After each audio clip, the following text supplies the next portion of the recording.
श्री सीताराम। शिखावस्थी के चैनल में आप सभी का स्वागत है। मैं हूं शिखावस्थी।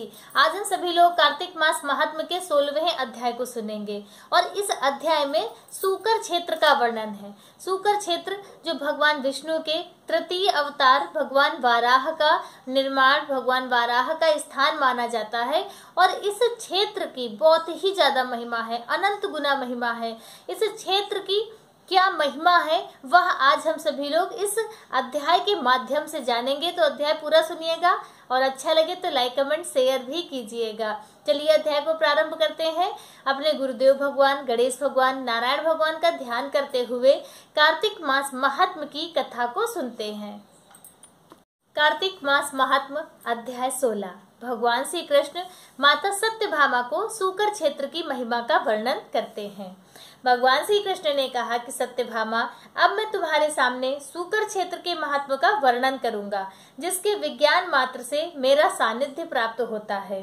5 योजन विस्तृत सूकर क्षेत्र में मेरा मंदिर है, मेरा निवास स्थान है। देवी, जो इसमें निवास करता है वह व्यक्ति यदि गधा भी हो फिर भी उसे चतुर्भुज स्वरूप को वह प्राप्त होता है और 3303 हाथ मेरे मंदिर का परिमाण होता है माना गया है। देवी, जो अन्य स्थानों में 60,000 वर्षों तक तपस्या करता है, वह मनुष्य सूकर क्षेत्र में आधे पहाड़ तक तप करने पर ही उतनी तपस्या का पुण्यफल प्राप्त कर लेता है। सूकर क्षेत्र के सन्निहत नामक तीर्थ में सूर्य ग्रहण के समय, यानी कि सूकर क्षेत्र में ही सन्निहत नामक तीर्थ स्थान है और उस तीर्थ स्थान में सूर्य ग्रहण के समय तुला पुरुष के दान से जो फल बताया गया है वही फल काशी में 10 गुना, त्रिवेणी में 100 गुना और गंगा सागर संगम में 1000 गुना कहा गया है।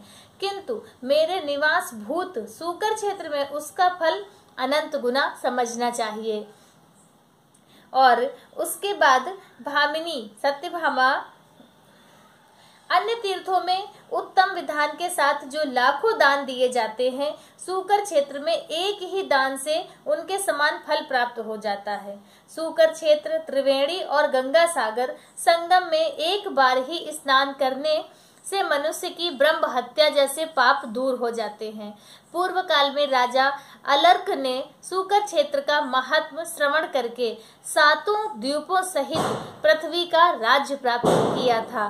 कार्तिकेय ने कहा कि हे भगवान, मैं व्रतों में उत्तम मासोपवास व्रत का वर्णन सुनना चाहता हूँ, साथ ही उसकी विधि एवं यथोचित फलों का भी श्रवण करना चाहता हूँ।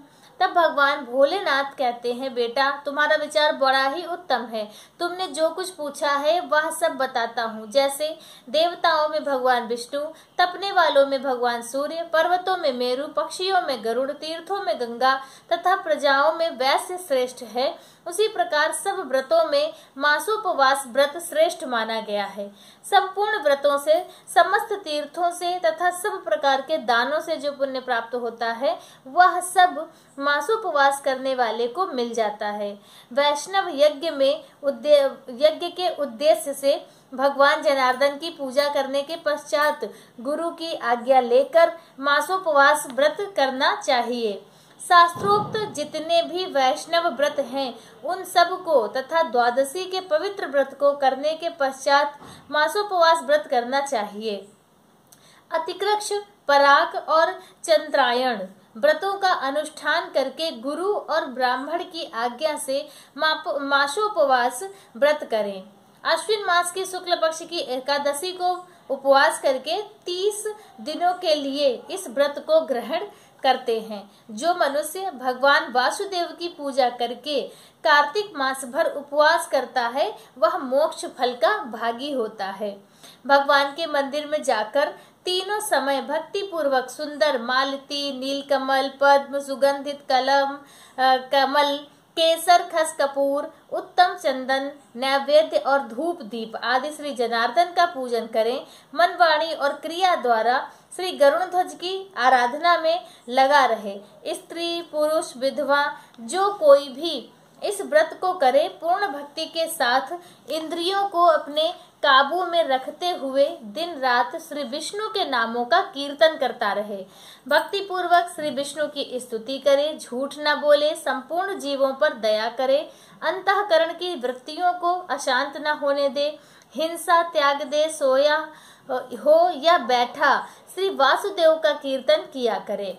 अन्न का स्मरण, अवलोकन, सूंघना, स्वाद लेना, चर्चा करना तथा ग्रास को मुंह में लेना, ये सभी निषिद्ध हैं। व्रत में स्थित मनुष्य शरीर में उबटन लगाना, सिर में तेल की मालिश करना, पान खाना और चंदन लगाना छोड़ दे तथा अन्य निषिद्ध वस्तुओं का भी त्याग करे। व्रत करने वाला पुरुष शास्त्र विरुद्ध कर्म करने वाले व्यक्ति का स्पर्श न करे, उससे वार्तालाप भी न करे। पुरुष, सौभाग्यवती स्त्री अथवा विधवा नारी शास्त्रोक्त विधि से 1 मास तक उपवास करके भगवान वासुदेव का पूजन करें। यह व्रत गिने गिनाए 30 दिनों का होता है, इससे अधिक या कम दिनों का नहीं। मन में संयम में रखने वाला जितेंद्रीय पुरुष 1 मास तक उपवास के नियमों को पूरा करके द्वादशी तिथि को भगवान गरुड़ध्वज का पूजन करे। फूल, माला, गंध, धूप, चंदन, वस्त्र, आभूषण और वाद्य आदि के द्वारा भगवान विष्णु को संतुष्ट करे। चंदन मिश्रित तीर्थ के जल से भक्ति पूर्वक भगवान को स्नान कराए, फिर उनके अंगों में चंदन का लेप करके गंध और पुरुषों से श्रृंगार करें।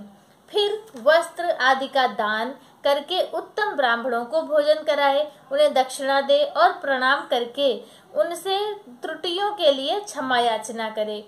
इस प्रकार मासोपवास पूर्वक जनार्दन की पूजा करके ब्राह्मणों को भोजन कराने से मनुष्य श्री विष्णु लोक में प्रतिष्ठित होता है। मंडप में उपस्थित ब्राह्मणों से बारंबार इस प्रकार कहना चाहिए, द्विजवरों, इस व्रत में जो कोई भी कार्य मंत्रहीन, क्रियाहीन और सब प्रकार के साधनों एवं विधियों से हीन हुआ हो, वह सब आप लोगों के वचन और प्रसाद से परिपूर्ण हो जाए। तो इस प्रकार मैंने तुमसे मासोपवास व्रत विधि का यथावत वर्णन किया है। आज का अध्याय संपूर्ण हुआ। तो इस प्रकार से आप सभी ने सुना कि यदि आप कार्तिक के महीने में पूरे महीने का व्रत करने का संकल्प ले रहे हैं तो आपको कौन कौन से नियमों का पालन करना होगा। और इसके साथ ही हम सभी लोगों ने सूकर क्षेत्र के महिमा के विषय में भी सुना, जो कि अनंत गुना है। उस क्षेत्र में जब भी कभी मौका मिले तो जरूर जाइएगा, बहुत ही ज्यादा पवित्र स्थल है। आज की कथा बस इतनी ही, आगे की कथा आगे के अध्याय में सुनेंगे।